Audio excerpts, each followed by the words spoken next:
योगी आदित्यनाथ का धमाकेदार इंटरव्यू काफी वायरल हो रहा है। इस इंटरव्यू में सीएम योगी आदित्यनाथ बेहद बेबाकी से सभी सवालों का जवाब दे रहे हैं। हालांकि 8 सालों के शासन के अनुभव ने उन्हें एक योगी के साथ साथ मंझा हुआ बेहद लोकप्रिय राजनेता भी बना दिया है। योगी जो बोलते हैं मुखर और सपाट बोलते हैं। कई लोगों को बात थोड़ी देर के लिए चुभती भी है। उनकी बातों में दूसरे नेताओं की तरह लाग लपेट बिल्कुल नहीं होता, लेकिन उनका एजेंडा बिल्कुल क्लियर है। मैं आदित्यनाथ योगी कोई निर्दोष मुस्लिम आके बता दे कि मैं निर्दोष था, मेरे साथ अन्याय हुआ है।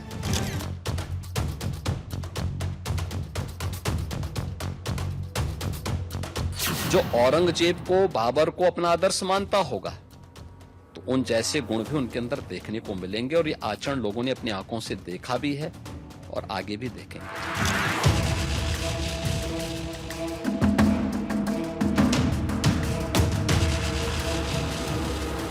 जो जैसे समझेगा उसको उसी भाषा में समझाना चाहिए।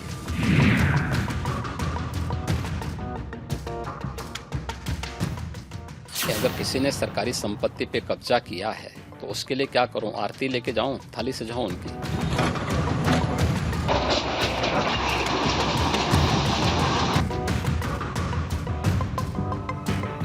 योगी आदित्यनाथ के तेवर सख्त हैं।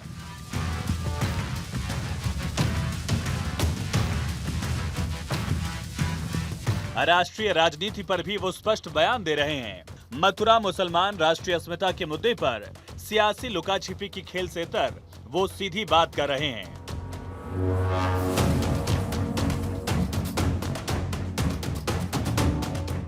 सियासत के लाग लपेट से योगी आदित्यनाथ ने खुद को वैसे ही मुक्त कर लिया है जैसे एक साधु हमेशा हमेशा के लिए सांसारिक मोह माया का त्याग कर देता है।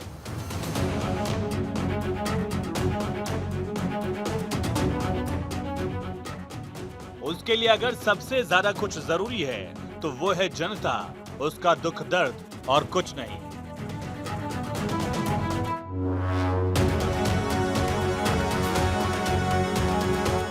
जो दिल में है वो जुबान पर है और जो मुंह से निकल रहा है वही उनका आदेश है। बुलडोजर जैसी क्षमता और दृढ़ प्रतिज्ञा जिसमें हो वही बुलडोजर चला सकता है। दंगाइयों के सामने नाक रगड़ने वाले लोग बुलडोजर के सामने वैसे पस्त हो जाएंगे। उस कमबख्त को निकालो पार्टी से और उसको एक बार यूपी भेज दीजिए, बाकी उपचार हम अपने आप करवा लेंगे।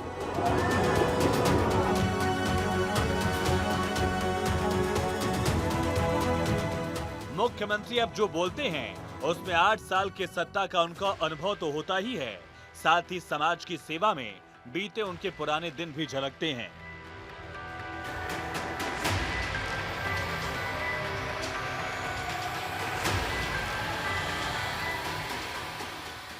योगी आदित्यनाथ कई बार उन मर्यादाओं को भी लांघ जाते हैं जिन्हें अभी के सियासी ताने बाने में पार करना इतना आसान नहीं होता।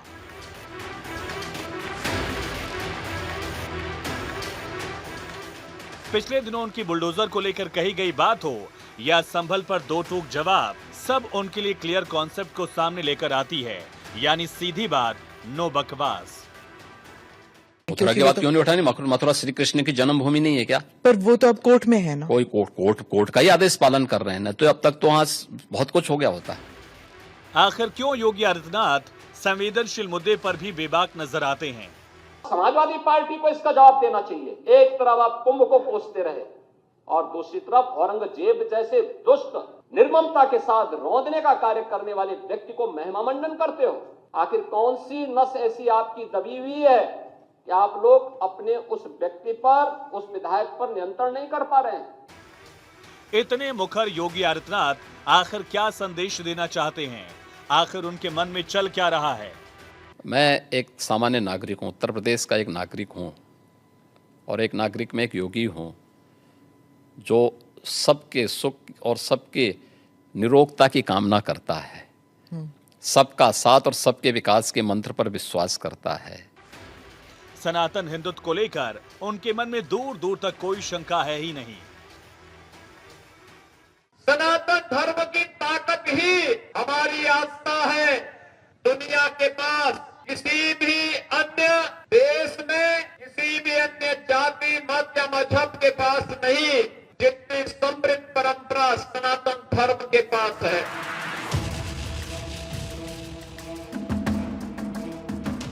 जिस मंच से भी आजकल इंटरव्यू दे रहे हैं, उनकी तरफ से सियासी चाशनी वाली दिल खुश बातें नहीं की जा रही। वो शुगर कोटेड इंटरव्यू नहीं देते, वो सपाट और सीधी बातें करते हैं जिसमें कुछ भी सेंसर नहीं होता।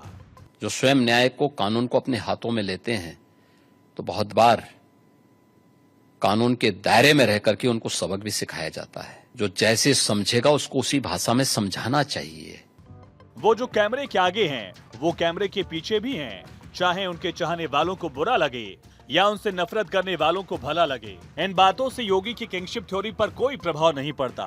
दुनिया को बोलेंगे कि भगवान ने जिसको आंखें दी हैं वो आके देखो तो क्या हुआ था संभल में। इस्लाम कहता है कि किसी भी हिंदू मंदिर या किसी हिंदू घर को तोड़ करके आपके द्वारा बनाए गई कोई भी इबादत गृह एक खुदा को स्वीकार्य नहीं है। क्यों आपने बनाई? आप तो इस्लाम के विरुद्ध आचरण कर रहे हैं। योगी के विरोधी जहां गले मुर्दे उखाड़कर राष्ट्रीय बहस छेड़ने पर आमादा हैं, वहीं योगी आदित्यनाथ का फ्यूचर प्लान तय है। क्या योगी आदित्यनाथ अभी से भविष्य की राजनीति का खाका खींच रहे हैं? क्या उन्हें अच्छे से पता है कि कैसे विपक्ष की बोलती बंद कर देनी है? कर्नाटक सरकार के द्वारा धर्म के आधार पर आरक्षण, यह बाबा साहब भीमराव अंबेडकर के द्वारा दिए गए संविधान का अपमान है। कांग्रेस को जब भी अवसर मिला है, डीके शिव कुमार वही बोल रहे हैं जो विरासत में कांग्रेस ने उनको दिया है, जो कांग्रेस का एजेंडा है। क्या योगी आदित्यनाथ अभी से 2027 की लड़ाई का कैनवास तैयार कर रहे हैं? विरोधियों को धराशायी करने का प्लान बना चुके हैं क्या? योगी यूपी के लिए कितने उपयोगी हैं, ये बात खुद प्रधानमंत्री भी जानते हैं। आज पूरे यूपी की जनता कह रही है, यूपी प्लस योगी बहुत है उपयोगी। यूपी में योगी के 8 सालों के शासन ने ये जता दिया कैसे एक बीमारू राज्य को विकास के पथ पर अग्रणी वाले राज्यों में बदला जा सकता है। आज उत्तर प्रदेश अपनी अर्थव्यवस्था को देश की अग्रणी अर्थव्यवस्था के रूप में स्थापित करने में सफल हुआ है। और आपने देखा होगा, आप अच्छे लोगों को चुन करके भेजे तो मिर्जापुर में मेडिकल कॉलेज भी बन गया, बाण सागर की परियोजना भी आ गई, मां विंध्यवासिनी का कॉरिडोर भी बन गया। योगी आदित्यनाथ के मन में क्या चल रहा है, इसे डिकोड करना इतना आसान भी नहीं है। लेकिन हिंदुत्व पर दिए जा रहे उनके बयान से बिल्कुल साफ है कि वो अपने एजेंडे से टस से मस नहीं होने वाले। यानी अगर फिट होना है तो उनके विचारों के साथ ही खुद को भी फिट करना होगा। वो अपनी सीधी लकीर पर ही चलते रहेंगे और उनके इस कदम से बीजेपी को मजबूती मिलती रहेगी। जय श्री राम का नारा उत्तेजक नहीं है, ये हमारी श्रद्धा का नारा है। मेरी तो विरासत इतनी लंबी चौड़ी है, इतनी प्राचीन है कि मैं उस परंपरा को ही लेकर के चले जाऊं। मैं जय श्री राम का नारा, हर हर महादेव का नारा और राधे राधे राधे राधे के संबोधन से ही अपना पूरा जीवन काट सकता हूं। विरोधी उनके बारे में जो कुछ भी कहें, लेकिन राष्ट्रीय राजनीति में जिस तरह से योगी आदित्यनाथ आगे बढ़ रहे हैं, वो आने वाले दिनों की सियासी तस्वीर शीशे की तरह बिल्कुल साफ नजर आ रही है। Bureau report, Bharat 24। तो यूपी के सीएम योगी आदित्यनाथ जितनी साफ गोई से अपनी बात रख रहे हैं, उसे समझने या उसके मायने निकालने में किसी को कोई दिक्कत आ ही नहीं सकती।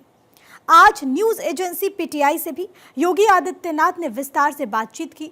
योगी से पूछा गया, आरएसएस आपको पसंद करती है, मोदी जी आपको पसंद करते हैं, आपको उपयोगी कहते हैं। इस देश का एक बहुत बड़ा तबका आपको प्रधानमंत्री के रूप में भी देखना चाहता है कभी ना कभी, तो इसके बारे में क्या कहेंगे आप? योगी आदित्यनाथ ने अपने जवाब में कहा कि मैं उत्तर प्रदेश का मुख्यमंत्री हूं। उत्तर प्रदेश की जनता के लिए पार्टी ने मुझे यहां लगाया है और राजनीति मेरे लिए एक फुल टाइम जॉब नहीं है। ठीक है, इस समय हम यहाँ काम कर रहे हैं, लेकिन मैं वास्तव में हूँ तो एक योगी।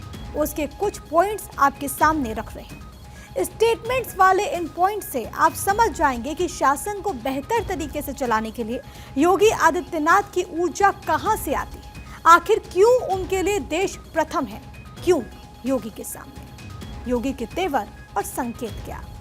राजनीति मेरे लिए फुल टाइम जॉब नहीं है, ये उन्होंने कहा। सड़क चलने के लिए होती है, नमाज पढ़ने के लिए नहीं। जब प्रश्न किया गया कि आखिरकार दिक्कत क्यों है सड़क पर अगर कोई नमाज पढ़े, तो उसके जवाब में उन्होंने ये बात कही। क्या हमने किसी परंपरागत मुस्लिम जुलूस को रोका, ये भी उन्होंने पूछा। पर्व और त्योहार उद्दंडता करने के माध्यम न बने। सवाल उठाने वाले कुंभ से धार्मिक अनुशासन सीखे, ये भी उन्होंने कहा कि जो सवाल उठाते हैं अगर उनको धार्मिक अनुशासन सीखना है तो कुंभ से सीखे। चंद लोगों के लिए वक्फ लूट खसूट का अड्डा बन गया। दरअसल सवाल ये पूछा गया था कि वक्फ संशोधन बिल पर जो इतनी सियासत हो रही है उस पर आप क्या कहेंगे। तब उन्होंने कहा कि वक्फ बिल रिफॉर्म वक्त की मांग है। वक्फ बोर्ड सरकारी संपत्ति पर कब्जे का माध्यम बन चुका है। आक्रांताओं का महिमा मंडन बंद होना चाहिए, ये औरंगजेब के संदर्भ में उन्होंने ये बात कही। इसके अलावा राष्ट्र नायकों का गुणगान होना चाहिए। बटेंगे तो कटेंगे का मतलब इतिहास से सबक लेने से। इसके अलावा आरएसएस के विषय में भी उन्होंने अपनी बात रखी और ये कहा कि राष्ट्र सेवा आरएसएस से सीखनी चाहिए। आने वाली पीढ़ी हमें हमारे कार्यों से जानेगी, ये बातें भी उन्होंने कही।